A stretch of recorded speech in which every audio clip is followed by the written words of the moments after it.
بسم الله الرحمن الرحيم. وعن عثمان رضي الله تعالى عنه قال: كان النبي صلى الله عليه وسلم إذا فرغ من دفن الميت وقف عليه فقال: استغفروا لأخيكم ثم سلوا له بالتثبيت فإنه الآن يسأل۔ حضرت عثمان غنی رضی اللہ تعالی عنہ سے ہی یہ حدیث مبارک منقول ہے۔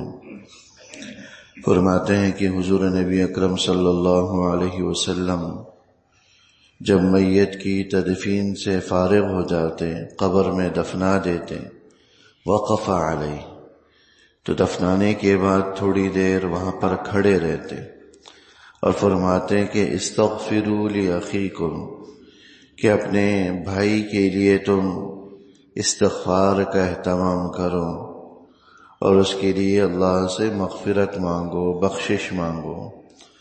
بھائی سے مراد یہاں پر وہی مدفون شخص کے لیے۔ ثم سلوا له بالتثبیت، اور پھر اس کے لیے ثابت قدم رہنے کی اللہ سے دعا مانگو۔ ایک تو استغفار کا اہتمام کرو، یعنی اللہ سے اس کے لیے بخشش مانگو، اللہ سے اس کے لیے مغفرت مانگو، گناہوں کی معافی مانگو، اور ساتھ ساتھ ثابت قدم رہنے کی اللہ سے دعا مانگو۔ ثابت قدم رہنے کا مطلب یہ ہے کہ دنیا میں جس طرح وہ ایمان کی حالت میں رہا، ایمان کی حالت میں زندگی گزاری، ایمان کی حالت میں وہ مرا، دنیا سے رخصت ہوا۔ اب جب فرشتے جب سوال کر رہے ہیں تو ایسا نہ ہو کہ ڈر اور خوف کی وجہ سے کہیں زبان بند نہ ہو جائے، گم نہ ہو جائے، کیونکہ یہ وہ مرحلہ ہے فَإِنَّهُ الْآنَ يُسْأَلُ، کیونکہ ابھی اس سے سوال و جواب شروع ہو رہے ہیں۔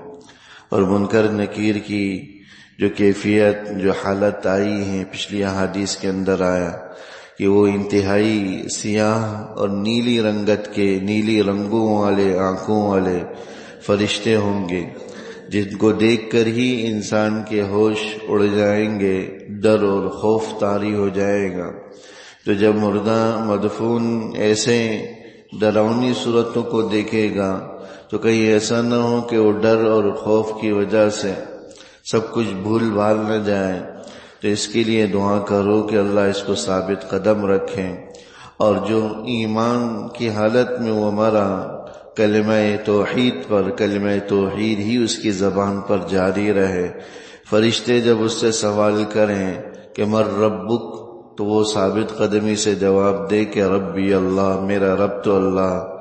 فرشتے سوال کریں کہ ما دینک، تمہارا دین کیا، تو جواب دے سکے کہ دینی الاسلام۔ اسی طرح حضور علیہ السلام کے حوالے سے سوال کریں تو جواب دے سکے کہ وہ اللہ کے رسول ہیں اور اللہ کے بندے۔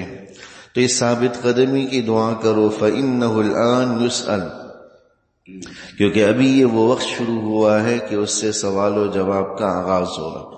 بعض روایات سے پتہ چلتا ہے کہ ابھی قبرستان سے گزرنے والوں کی قدموں کی آہٹ ختم نہیں ہوگی کہ اس سے پہلے ہی فرشتے پہنچ جائیں گے اور سوال و جواب شروع کریں گے۔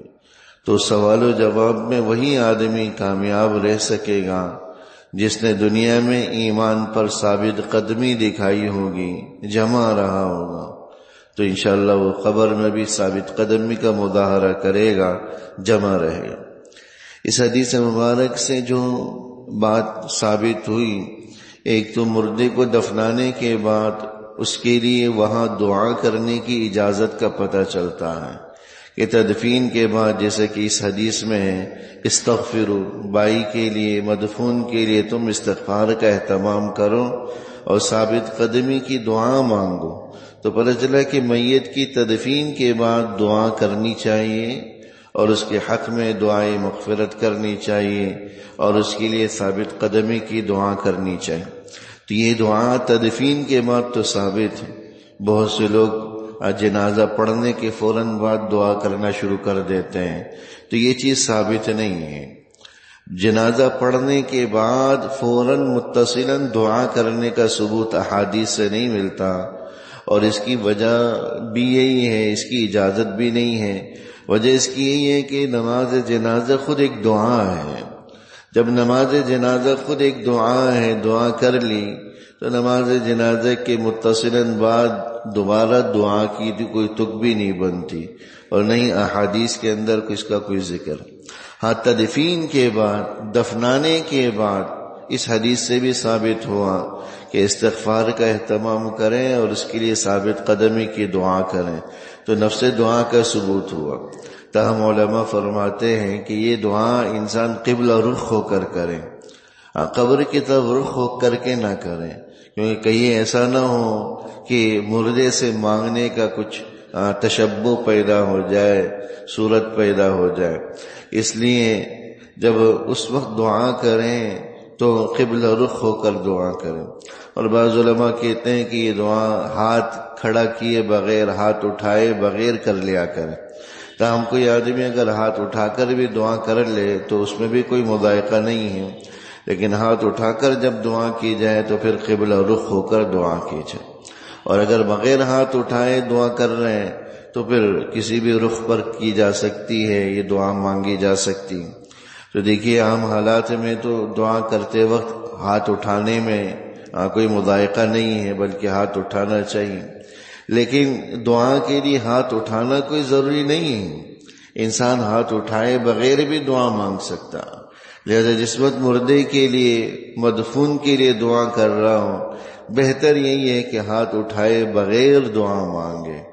اس کے لیے فاتحہ پڑھ رہا ہے، اس کے لیے سورہ اخلاص پڑھ رہا ہے، یا کوئی ایصال ثواب کر رہا ہے قبرستان جا کر، تو ہاتھ اٹھائے بغیر دعا مانگ لیں یا آیات پڑھ لیں، ایصال ثواب کر لیں۔ تاہم اگر کوئی آدمی ہاتھ اٹھا کر بھی دعا کر لے تو اس میں بھی کوئی حرج نہیں، لیکن ایسی صورت میں پھر قبلہ رخ ہو کر دعا مانگے، نہ کہ قبر کی طرف رخ کر کے، تاکہ قبر سے کہیں مانگنے کا شبہ نہ پیدا ہو جائے۔ تو اس سے ایک بات تو استغفار اور دعا کا پتہ چلا مردے کے لیے۔ دوسری بات یہ ہے کہ دفنانے کے فوراً بعد رخصت ہونے سے گریز کرنا چاہیے۔ دفنانے کے بعد بھی کچھ دیر، بالخصوص جو میت کے اعزاء قریبا ہیں، ان کو وہاں کچھ دیر کھڑا رہنا چاہیے۔ اور بعض روایات سے پتہ چلتا ہے کہ اتنی دیر کھڑا رہے جتنی دیر میں کوئی شخص اونٹ ذبح کر کے اس کا گوشت تقسیم کر لے۔ تو جتنا وقفہ و دورانیہ اونٹ ذبح کر کے اس کے گوشت کی تقسیم کرنے میں لگتا ہے، اتنی دیر کم سے کم کھڑا رہے۔ عربوں کی یہاں اونٹ کا ذبح کرنا اور اس کو تقسیم کرنا عام معمول کی بات تھی، کوئی لمبا چوڑا اس میں وقت نہیں لگتا، 15-20 منٹ، آدھا گھنٹے میں سارا کام نمٹا لیتے تھے۔ وہاں عام معمول کا ان کا کام ہے، روٹین کا کام ہے۔ تو اس لیے کوئی آدمی 15-20 منٹ یا آدھا گھنٹہ کھڑا رہے تو یہ زیادہ بہتر عمل ہو۔ دعا فرما اللہ جل شانہ جو کچھ کہا۔ ربنا تقبل منا انك انت السميع العليم وتب علينا انك انت التواب۔ وصلى الله تعالى على خير خلقه محمد وآله وصحبه أجمعين آمين برحمتك يا رب۔